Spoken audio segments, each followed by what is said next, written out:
Goran Vuk, za vami je tekma v Kopru, na koncu poraz z 0:3 in predaja tega tretjega mesta.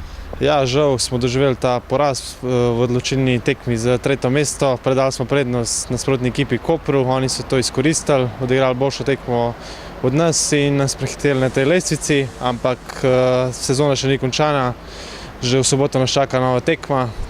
Tole tekmo je treba čim prej pozabiti in v soboto zmagati na domačem igrišču.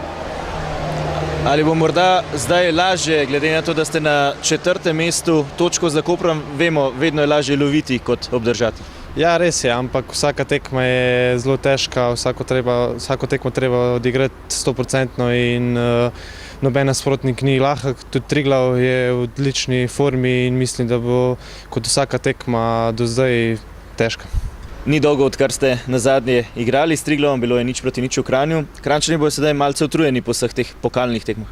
Ja, imeli so 2 težke tekme z Mariborom, ampak mislim, da tudi oni potrebujejo točke, tako da mi se ne smemo s tem obremenjevati, ali bo izmatrani ali ne. Moramo odigrati po svojih najboljših močeh in, kot pravim, zmagati na domačem terenu in probati zopet uloviti Koper. Kakšno je vzdušje v ekipi po teh zadnjih rezultatih? Ja, vzdušje po taki tekmi ni lih dobro, ampak kot sem rekel, čim prej treba pozabiti to tekmo in gremo naprej. Najlepša hvala, srečno. Hvala lepa.